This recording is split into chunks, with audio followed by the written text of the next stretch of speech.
Eric Thomas Alvarado was born on June 6, 1986.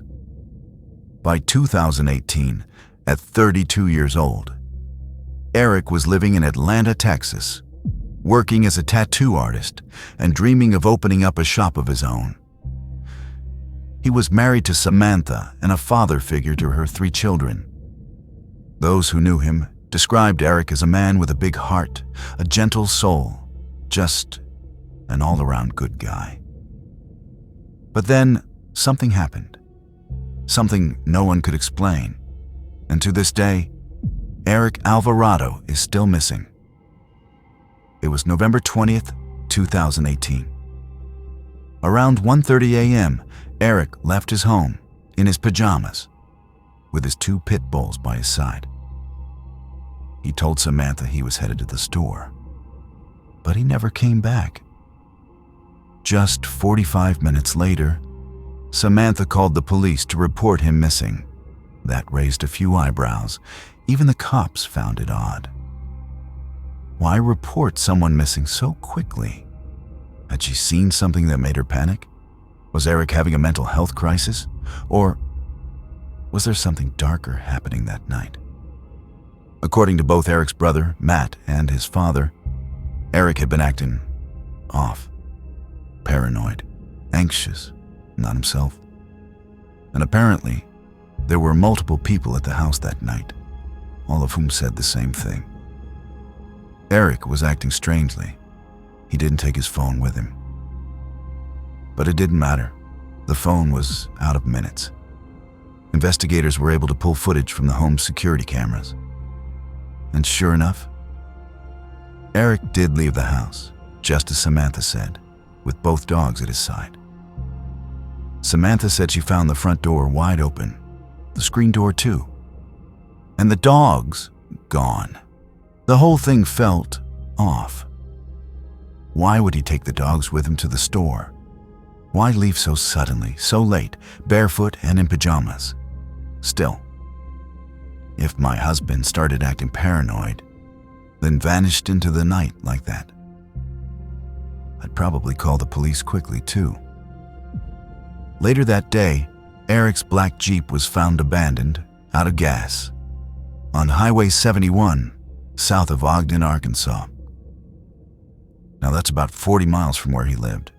No Eric, no dogs, no explanation. Eric's brother Matt drove in from Indianapolis, along with cousins. They immediately started searching. First thing Matt asked for? Eric's phone. Samantha said it had locked up after too many password attempts. Eventually, Texas Rangers took the phone to recover it. But what they found, if anything, has never been shared publicly. On November 24th, just days after the Jeep was found, Eric's family gathered near the area to search. That's when they made a heartbreaking discovery. Eric's 2 beloved pit bulls were found dead. They'd been shot and possibly run over. Nearby, they found one of Eric's shoes. Inside it, a toe tag, dated November 20th. It was from the police, used when they first discovered the Jeep. That meant someone had been back in the area after authorities had come and gone. Arkansas police told the family, "This looks like foul play. Contact Atlanta law enforcement." Soon after, Atlanta PD came out and continued the search. That's when they found something else. Eric's keys hanging from a gate nearly a mile away from where the Jeep and dogs were found. Still, no sign of Eric. Later, journalist Kathy Crisp and Eric's close friend Melissa Vaughn got involved. They started digging, calling people, asking questions. That's when the weird stuff started happening. Late-night phone calls, someone breathing heavily, then hanging up. Were they getting too close? Was someone watching? Oh, and one more detail. The original investigator assigned to Eric's case, he was also Eric's neighbor. A lot of people felt that was a conflict of interest. Did that affect the case? Did it slow the investigation? We don't know. As of 2024, Eric Alvarado has still not been found. No body, no answers, no justice. His case remains unsolved. How does a man walk out of his house in pajamas, with his dogs by his side, and simply disappear? 32-year-old Eric Alvarado hasn't been seen since November 20th. Worried. We just want him home. Samantha Alvarado says her 6'7", 280-pound husband left home at about 1 a.m. on November 20th without his phone. The front door was wide open. The screen door was wide open. The dogs were gone. He was gone. The Jeep was gone. Arkansas State Police found the Jeep later that morning on Highway 71 in Little River County. He was about 3/4 mile north of the Red River. They advised us that he was out of gas. The dogs were later found nearby, dead. Atlanta, Texas police have been following leads, but so far there's no sign of Eric. Any leads or to locate the whereabouts of this gentleman would be greatly appreciated. Eric has black hair and has several identifying tattoos. According to his wife, he had been making plans for the future and was about to open his own tattoo business. He's got Spanish blood going across his neck. As far as around his wrist, he's got his father's name, Lorenzo, going around his wrist. His family is offering a $5,000 reward for information that will help them find him. We just need him home. That's the only thing. If you have any information on the whereabouts of Eric Alvarado, please call Atlanta Police. Katie Carver, EastTexasMatters.com.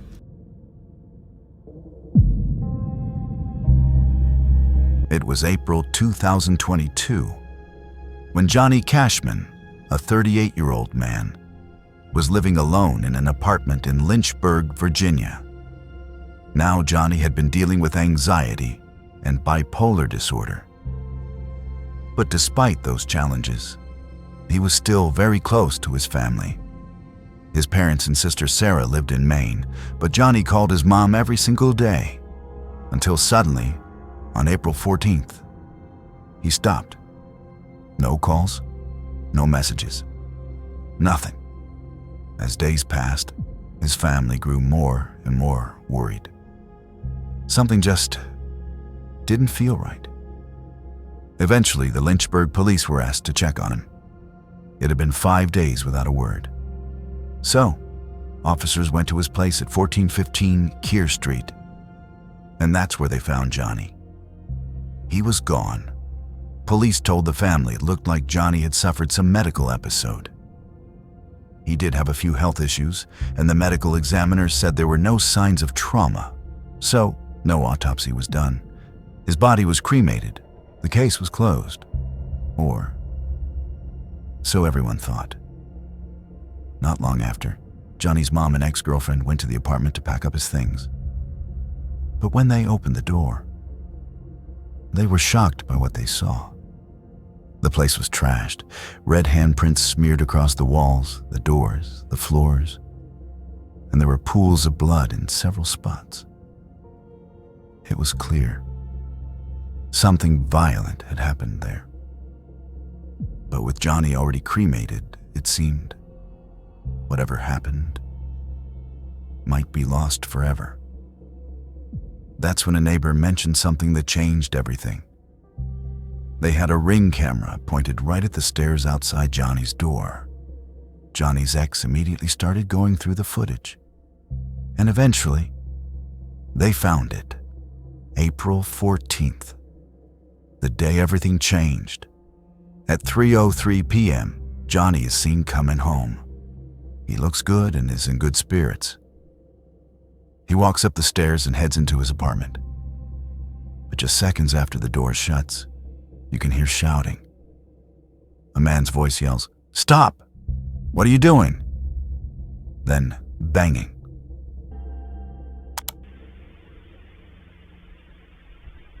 Oh, dude, what the f***? What are you doing? Yo, what the f***, dude?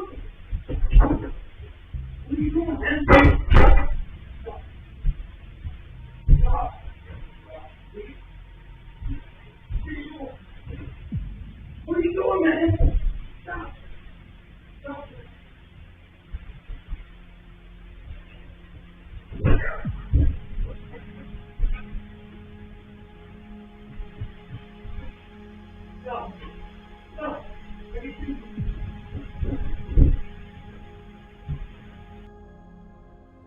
Something is happening inside. 8 minutes later, another man walks out of the apartment. He shuts the door, walks down the stairs. Then he turns around, pulls his sleeve over his hand, and wipes the door handle before walking away. Just walks off into the afternoon. The camera captured his face, clear as day. Police could identify him quickly, but oddly, they never released his name. And in October 2022, they made a final decision. No charges, not enough evidence. Johnny's family is still left with questions. What really happened in that apartment? And why did it take a neighbor's doorbell camera to reveal the truth? It was just another early morning in Dallas. October 21st, 2020. James Allen White, most people just called him Allen, started his day like he always did. He and his husband, Rusty, were both early risers. They'd head off to their separate gyms well before sunrise. Their routine was like clockwork. By 6 a.m., they were usually both back home. But on this particular morning, Rusty came home to an empty house. Allen wasn't there. At first, Rusty didn't panic. Maybe Allen got caught up chatting at the gym. But when 6:15 rolled around, still no sign of him, and then he missed his 7 a.m. work call. That's when the worry turned to fear. Rusty started driving the streets, calling every hospital he could think of. But there was no trace of Allen. And here's the thing. Allen was never one to break routine. He had made plans to spend time with his niece and her fiancé, who had just arrived the night before. He was looking forward to it. But when he never showed up, the family knew something was very, very wrong. By 11 a.m., he was officially reported missing. That same night, Allen's niece tried to log into his laptop, hoping to track his phone, but no luck. Then, finally, a break. Security cameras captured Allen's last known movements. He was seen leaving the gym, walking alone to his 2019 Porsche Macan. Everything seemed fine. Then, another camera picked him up at a racetrack gas station, 5:39 a.m. Oddly enough, it was way off his normal route. Why was he there? He pumped gas, lingered in the store for a bit, then left. But not right away. He parked behind a nearby restaurant, stayed there briefly, and drove off. But here's where things get strange. No other cameras ever caught him again. It looked like he took a turn somewhere, off his usual path. A week later, his Porsche was found, 15 miles away, abandoned, hidden in some thick brush off Kitty Street, a place known for being a dump site. Someone had tried to conceal the car. From that moment on, the case was considered endangered missing. Police followed leads, interviewed witnesses. Nothing. Rusty eventually sold their home. He couldn't bear to stay there without Allen. Then, on May 13th, 2021, almost 7 months later, a discovery was made. A surveyor working near Paul Quinn College found human remains in the woods. Just 1 mile from where Allen's car had been found, it was him, James Allen White. The cause of death? Still unknown. Authorities never released more details. The condition of his body? Also kept private. Allen was laid to rest in West Virginia, in his family's burial plot. His loved ones finally had answers. But the mystery of what really happened that morning remains unsolved. It was March 16th, 2012, and Maria Claudia Murphy was feeling good. She had a big change on the horizon. She and her husband Frank were planning a move from Florida to Nashville. A fresh start, a new chapter. And Maria, she was excited. Nashville meant being closer to their cabin in North Carolina. And for someone like Maria, who loved wide open spaces, nature, and especially her dogs, it was the perfect fit. That day, just before 1 p.m., she stopped by her local bank in Coral Springs and deposited $5,000 into her account, probably part of the moving prep. Afterwards, she headed to one of her favorite Colombian restaurants. She parked the car, grabbed her purse, and began walking along Sample Road. Now, here's where things start to feel off. Maria rarely went anywhere without her dogs, but this time, she left them behind, and then she walked alone for nearly 4 miles in 90-degree Florida heat. A friend would later spot her red-faced and sweating, still walking. That was the last time anyone saw her alive. She didn't come home that night. Her husband, Frank, and their adult son grew deeply worried. She hadn't taken her phone with her.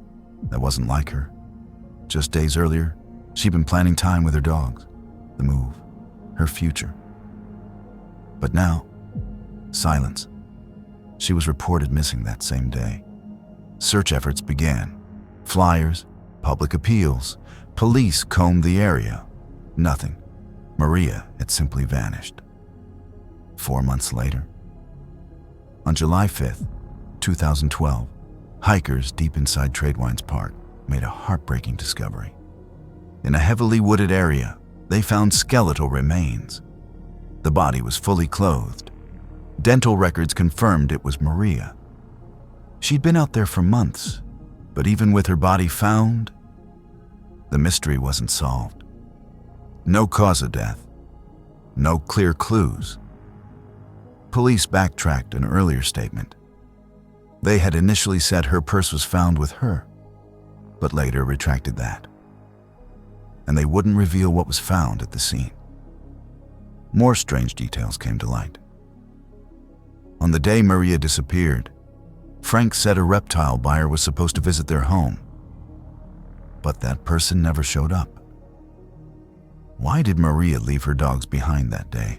Why did she walk for hours in the heat without her phone? And how did she end up in the woods alone? So many questions, and still no answers. To this day, the disappearance and death of Maria Claudia Murphy remain a haunting mystery, a case that weighs heavily on her family, and a Florida community still waiting for the truth. In London, back in 2010, a strange and chilling discovery was made. Inside a small flat, the body of an MI6 spy was found under deeply puzzling circumstances.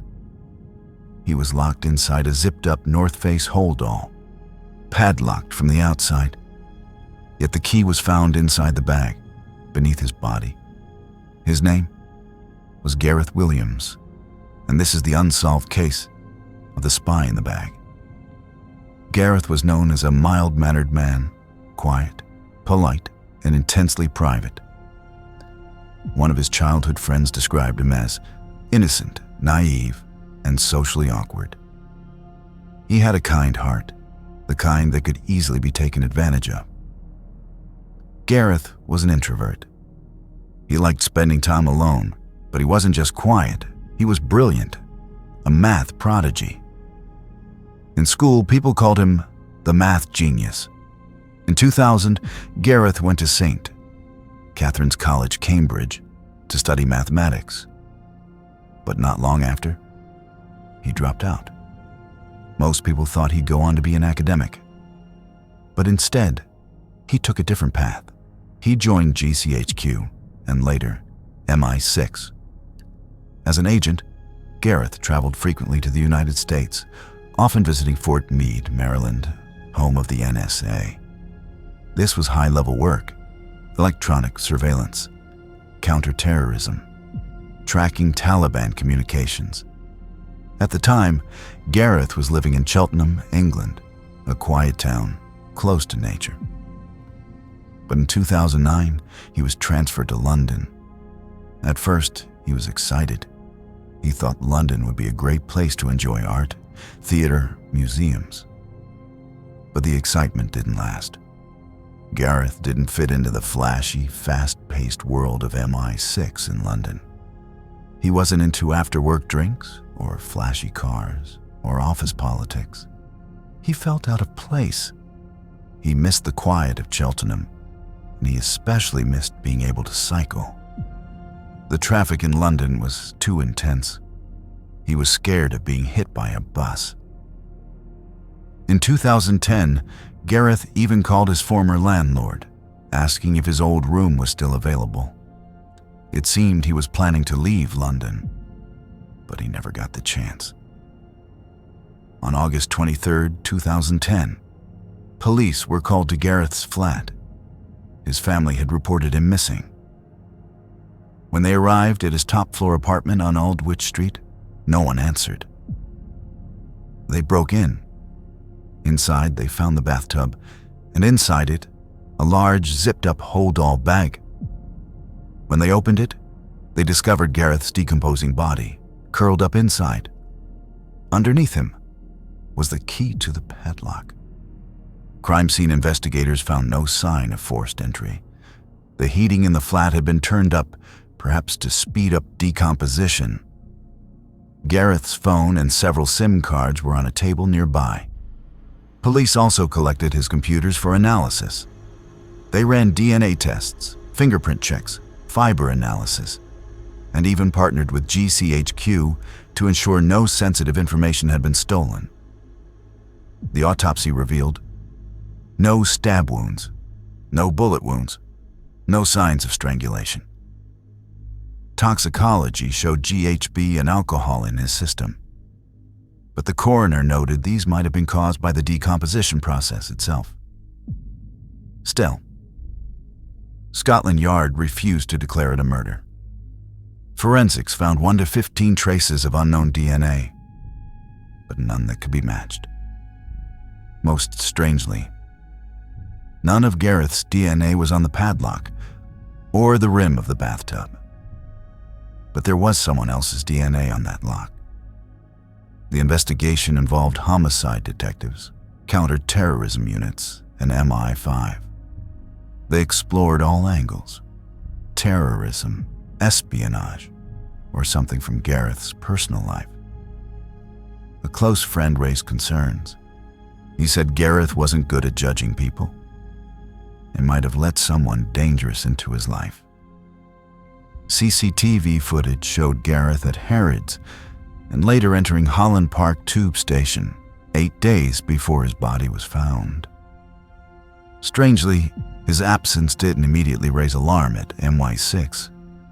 Gareth was trusted, and his movements weren't closely tracked. At one point, police explored a theory involving claustrophilia, a desire to be in small, enclosed spaces. Could Gareth have locked himself in as part of a private act? Experts tried to recreate it again and again, but no one could lock that bag from the inside, not without help. In December 2010, Scotland Yard released a photo of a mystery couple, Mediterranean-looking, in their 30s, who had visited Gareth's flat 1 month earlier. No one knows who they were or why they were there. In Gareth's apartment, police found designer dresses and high-end shoes worth about £15,000. Brands like Stella McCartney and Christian Louboutin. He had also enrolled in fashion classes. He wasn't in any known romantic relationship, but police discovered he had visited bondage websites, attended drag shows, and owned several pay-as-you-go phones. Some believed this hinted at a hidden personal life. Others thought it was planted to mislead the investigation. His family believed something darker was at play, that Gareth had been killed by someone trained in the dark arts, a specialist in cover-ups and deception. They even suspected that his computers were tampered with after his death, to plant fake evidence and damage his reputation. At the 2012 inquest, a coroner ruled. Gareth did not lock himself in the bag. She believed he was unconscious, possibly poisoned, when he was placed inside. She ruled out suicide, ruled out sexual misadventure, and rejected the theory that Gareth's death was an accident. In 2021, the case was re-examined using advanced forensics. But no new DNA was found, no new suspects, no new leads. So what really happened to Gareth Williams? A tragic accident? A secret life gone wrong? Or a professional hit carefully covered up? One thing remains certain. The case is still unsolved. And the mystery of the spy in the bag lives on. Jonathan Aljay was no ordinary cop. He was a K-9 unit handler, a SWAT operator, and a man with 18 years of experience in the Los Angeles County Sheriff's Department. At 6 feet tall, built like a brick wall, Jonathan was the kind of guy you'd never want to cross. He was cool under pressure, the type who could walk into chaos and walk out in control. Before joining the force, Jonathan had served as a paratrooper in the Special Forces. His friends called him tough as nails. He'd been in gunfights, served high-risk warrants, and once scared off a 500-pound black bear during a camping trip. Yeah, Jonathan could handle himself. It was Thursday, June 11th, 1998. In just 2 weeks, Jonathan would finally compete in the Western States 100-mile endurance run. A brutal race he'd been training for years to qualify for. To prepare, he often ran trails through the Devil's Punch Bowl, a remote, rugged area in California's Antelope Valley. He knew it well. He'd spent countless hours hiking there. It was one of his favorite places. That morning, around 11:45 a.m., he arrived, parked his truck, pulled a sunshade across the windshield, and set off. Not long into his run, he bumped into a teacher and a group of students, folks he'd met before during a school talk. He told them he was heading to the summit of Mount Baden-Powell, a 9,400-foot climb, and would be back by sunset. But he wouldn't be. Sometime that evening, around 6 p.m., 2 camp employees spotted Jonathan still making his way up the mountain. Later, a 3rd employee noticed a man carrying a green backpack, heading toward the parking lot. Around that same time, a local resident reported hearing a single gunshot echo from the Punch Bowl. At 11 p.m., when Jonathan didn't return home, his wife started to worry. She called the authorities. By 11:30, a search and rescue operation was underway. His truck was still there. No signs of tampering, no clues, no Jonathan. Most assumed he was fine. Maybe he'd twisted an ankle. He'd come limping back like he always did. But 24 hours passed, then 48. No sign of him. By day 3, the operation ramped up. Helicopters, K9s, thermal imaging, ATVs, infrared scans of ravines and caves. Still, nothing. The day of the 100-mile race came and went, but Jonathan never showed. So what did happen to him? There are theories. Let's take a look. Theory 1. Someone took Jonathan's life. As a deputy, and a SWAT one at that, Jonathan had made enemies. But that comes with a badge, right? Still, the gunshot heard in the Punch Bowl that night, that's hard to ignore. And then, there's this. An informant later claimed Jonathan stumbled upon something that day. Something dangerous. He was going to be a hero, the source said. But instead, he was taken care of. Put in a hole. Was he a victim of criminal activity? Or worse, a victim of police corruption? Later investigations revealed that several meth labs were operating in the area, and a few corrupt officers were caught protecting them in exchange for cash. Jonathan, by all accounts, was honest. Maybe too honest. Maybe he knew too much. One officer, Darren Hager, was kicked off the force for trying to look into whether any cops were behind Jonathan's disappearance. Then there's the second theory, suicide. Before heading out that morning, Jonathan turned to his wife and said, "Have a nice life. Tell our daughter Chloe I love her." At the time, she thought he was just ending the marriage. Now, she's not so sure. They were headed for divorce. He was unhappy. Could that have been a goodbye? His family doesn't think so. His colleagues don't either. They say Jonathan was a survivor, that he loved his daughter more than anything, that ending his life didn't fit the man they knew. Which brings us to the third theory. Maybe Jonathan didn't die at all. Maybe he chose to vanish. His sister believes that. She says he was done with California, that he was ready to go. She believes he'd been saving money, crafting a new identity, and that June 11th, 1998, was the day he walked away. Some think he may have returned to the military for a covert mission. Others say he's living in Alaska, off the grid, finally free. To this day, no remains have been found. No trace, no answers. Just a truck left behind in the desert, a haunting goodbye, and a trail that leads nowhere. Whatever happened to Jonathan O.J.? One thing is clear. He was a man prepared for the worst. A man no one expected to just disappear. And yet, he did. In December of 2004, Ray Rivera and his wife, Allison, made a big move to Baltimore. They had just gotten married. A fresh start, new city, new chapter.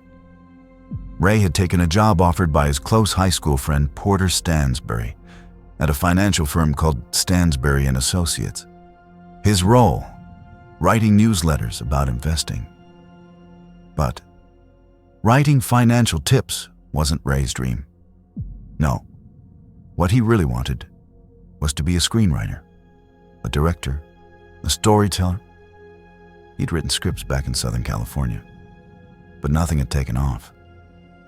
So this job, it was a detour. Still, by all accounts, Ray was happy. Allison said this was the happiest she'd ever seen him. They had found a beautiful home and were planning for the future. Then came May 16th, 2006. Allison was away on a business trip when Ray received a call. He answered, paused, and said, "Oh," like something had surprised him. Then he ran out the door and never came back. The next morning, Ray was still missing. Allison flew home right away. She called friends, hospitals, and anyone who might have seen him. Ray's brother, Angel, jumped on a plane from Florida to help. They searched everywhere. 6 days passed, and then a break. On May 22nd, Allison's parents were checking the parking lots. In one near Ray's office and the Belvedere Hotel, they found his car. Inside, nothing strange. But the parking ticket told a story. The car had been there the entire time, since the day Ray disappeared. 2 days later, 3 of Ray's co-workers went to the roof of the Belvedere, and when they looked over the edge, they saw something, a hole on a lower roof. Next to it, flip-flops. Police were called.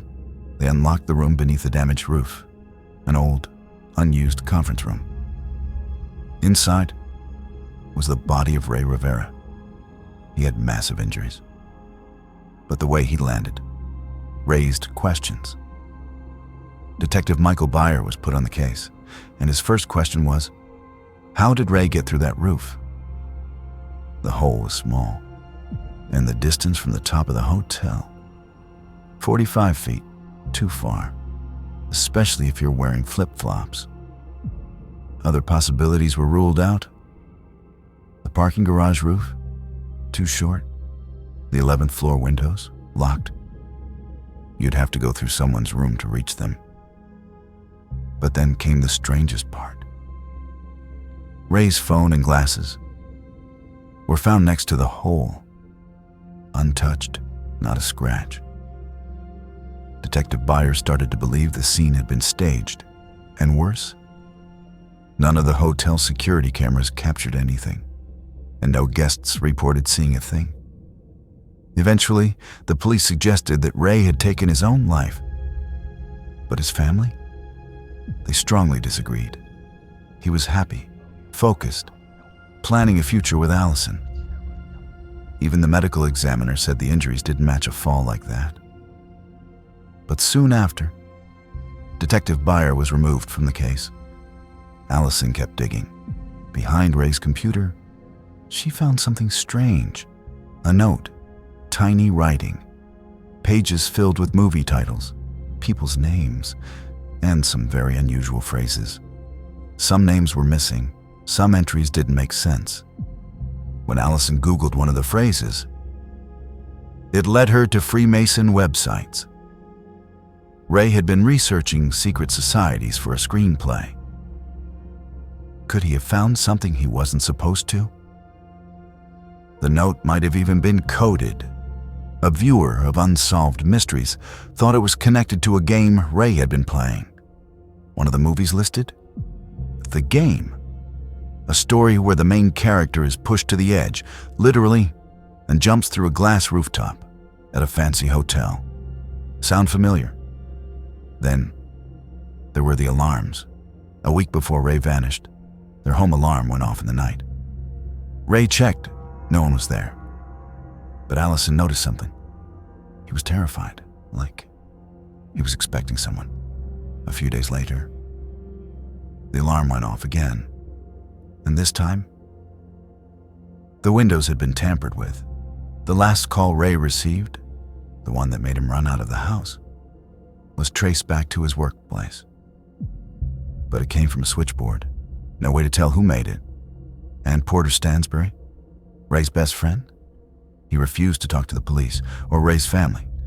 To this day, he never has. Ray Rivera's death is still unsolved. Was it an accident? A staged suicide? Or was something more sinister at play? Whatever the truth is, Ray's story has left behind more questions than answers, and his family's still searching for the truth. In November of 2007, 33-year-old Alicia Amanda Stokes, known to friends and family as Mandy, disappeared from Oakland, California, and she has never been seen since. What happened that day is still a mystery. Mandy was one of 8 siblings raised in North Carolina. She was bright, driven, and after finishing high school, she moved out west to California to pursue a degree in psychology at John F. Kennedy University. But somewhere along the way, things started to change. Mandy began to struggle emotionally.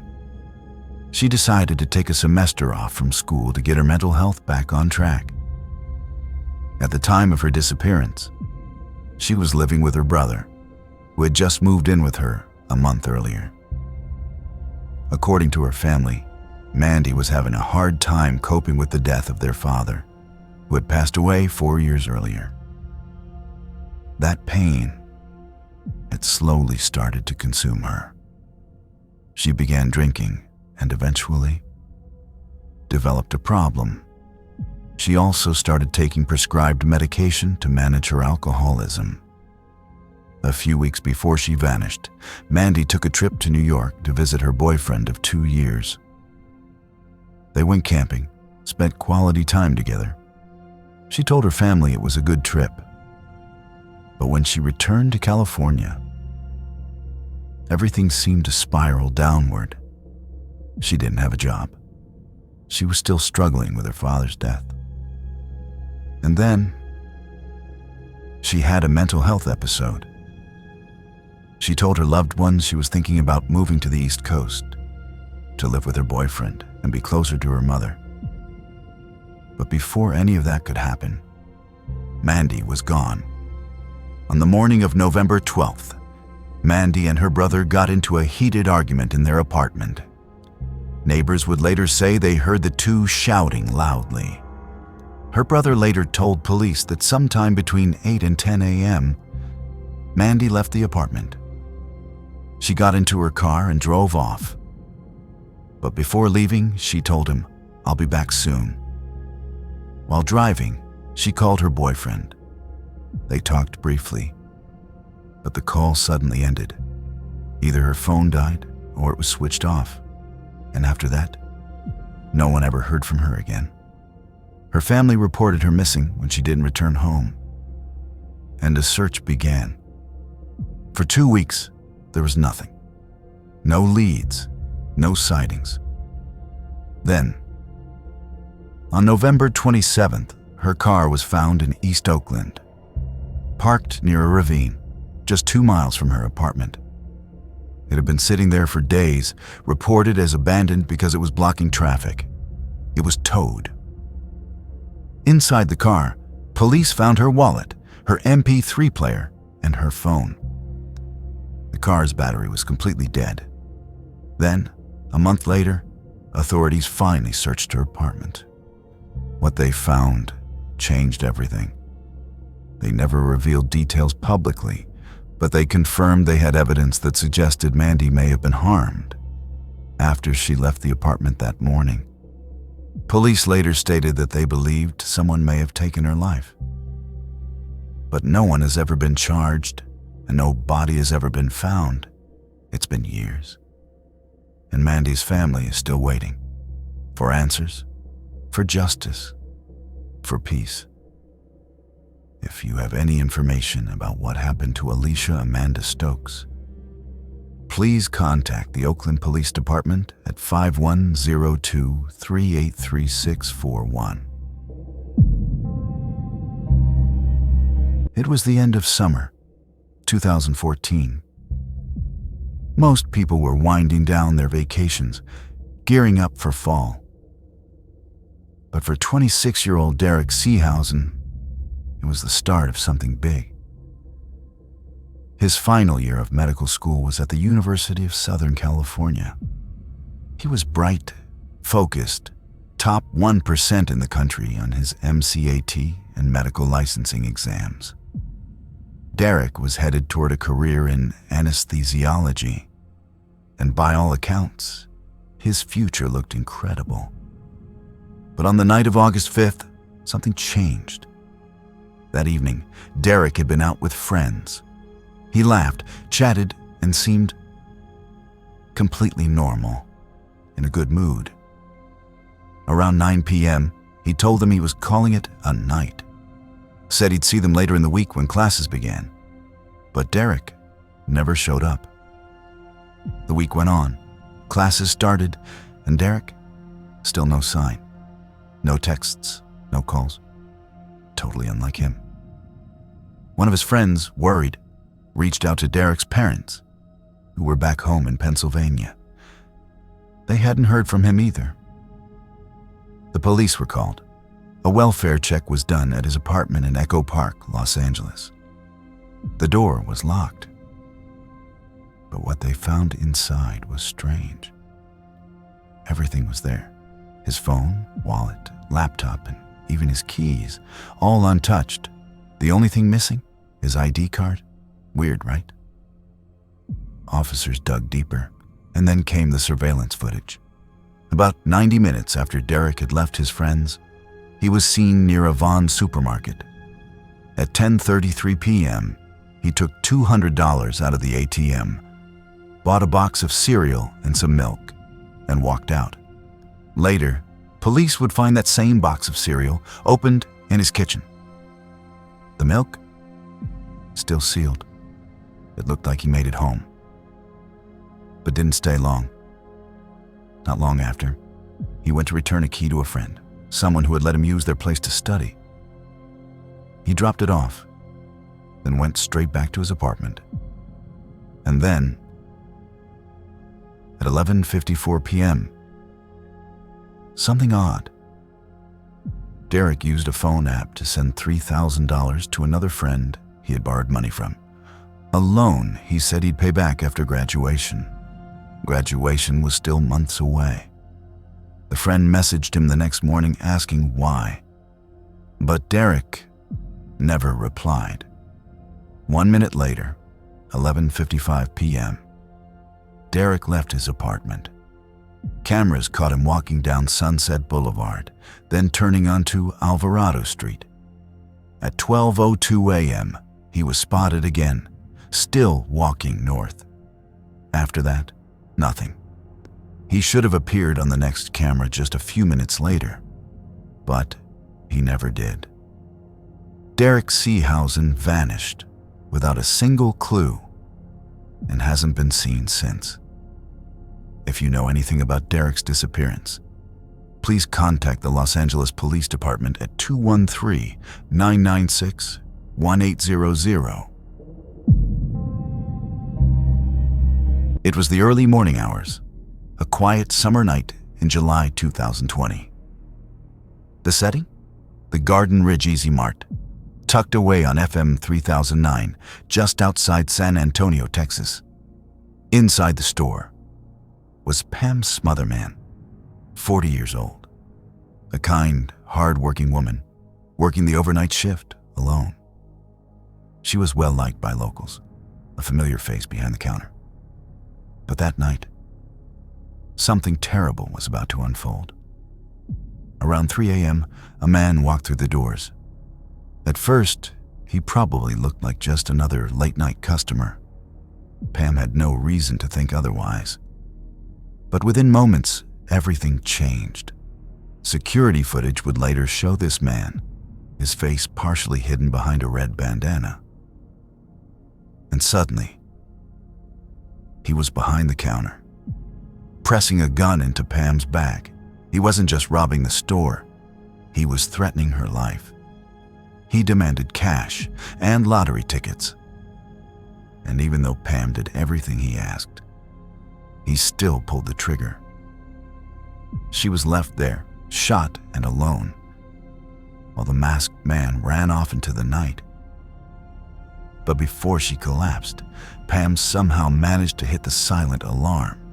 Police responded quickly. They were there within 5 minutes, but by then, it was too late. Pam was gone. The store was in chaos. Blood on the floor, a family shattered. Detectives launched an investigation right away.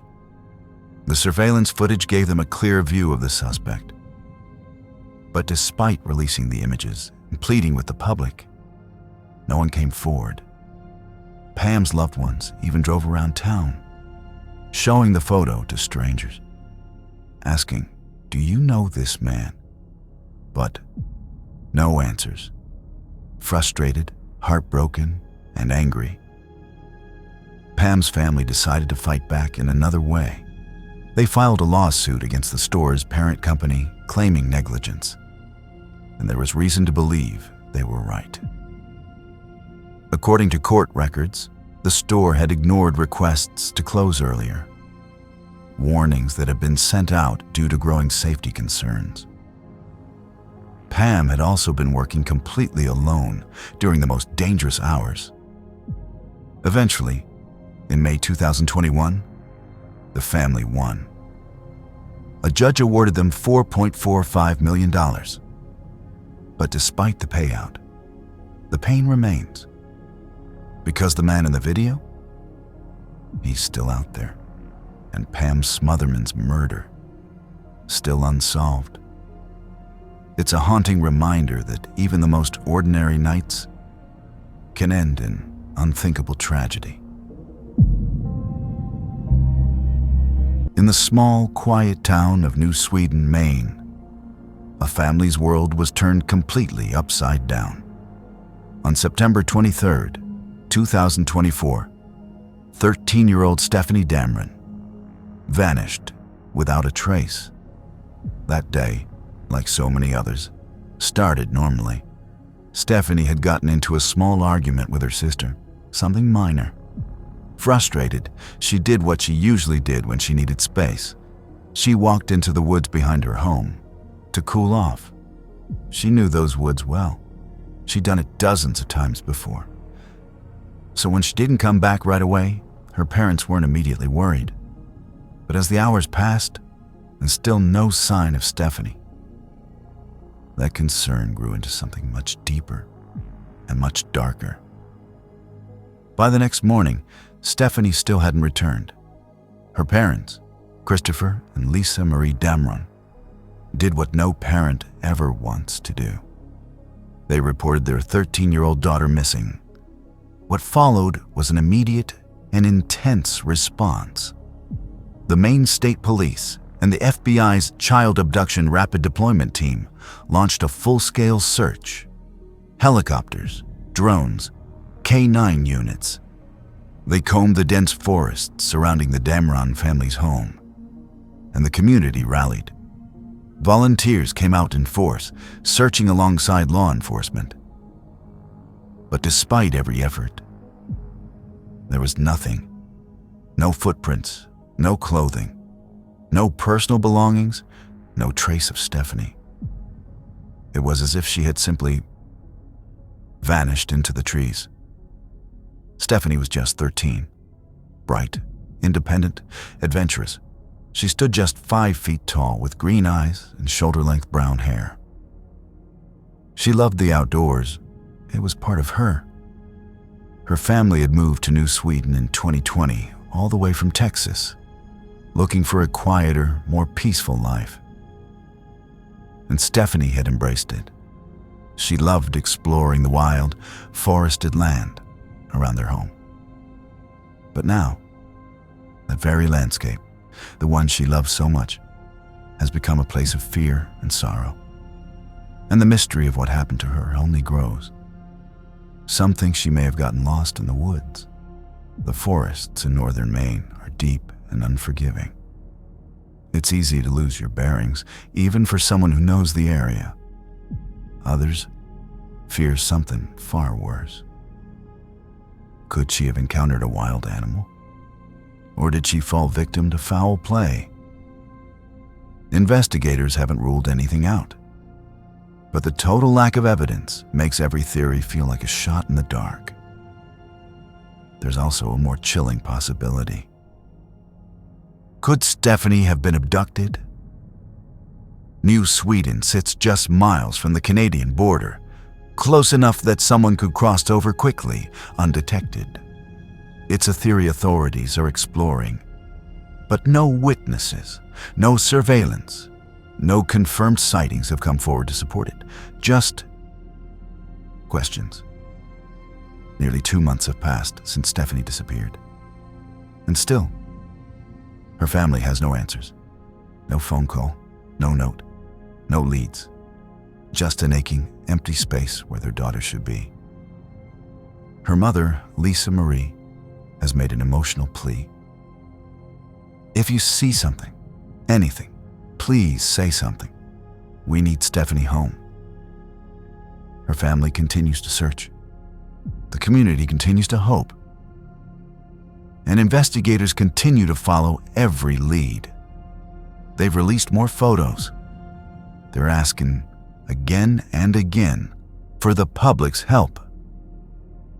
If you have any information about Stephanie Damron's disappearance, contact the Maine State Police at 1-800-924-2261. Even the smallest detail could be the key to bringing her home. Stephanie is not forgotten. She is loved, missed, and she deserves to be found. Her story, like so many others, reminds us that even in a quiet town, tragedy can strike without warning. Let's not let this become another cold case. Let's bring Stephanie Damron home. Officials and volunteers are searching for a 14-year-old girl from New Sweden who's been missing for months. Stephanie Damron's family reported her missing last September. She was last seen walking out of her house and into the woods on West Road in New Sweden. State police say search parties have been looking for her this weekend. They say you'll see a lot of law enforcement in the New Sweden area until Sunday, but there is no danger to the public. Police say Stephanie is 5 feet tall and 130 pounds with green eyes and shoulder-length brown hair. The FBI is offering a $15,000 reward for anyone with information on where she may be.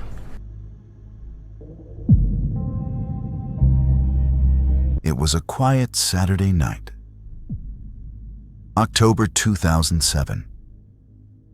19-year-old Donnie Ferrell, a sophomore at Rowan University, was walking with friends near the student apartments off Mullica Hill Road. Their night was like any other, full of casual conversation, laughter, and the comfort of routine. But then, things took a turn. A group of men approached, asking where the parties were on campus. Donnie, being friendly, turned to point them in the right direction. That's when it happened. Out of nowhere, they attacked. Even though the area was well lit and witnesses were nearby, the group of men jumped Donnie. It was quick, it was violent, and before his friends could even react, the attackers were gone. They got away with Donnie's wallet and phone. But what they really stole was a life. His friends rushed him to the hospital, but it was too late. Donnie had suffered a ruptured artery in his neck, and by the next day, he was gone. What began as a robbery had become a homicide. Police launched a full investigation, hoping for leads, scouring the area for clues, interviewing everyone they could. And then, a break. Surveillance footage from a nearby convenience store on Route 322 showed one of the suspects. He was inside just before the attack, buying cigars.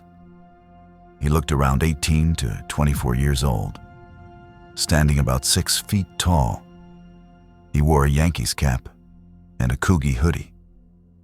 While chatting with a woman in the store, he referred to himself as Smoke and said he was from Atlantic City. That woman told police he gave her his phone number, but said he gave her a weird vibe, so she threw it away.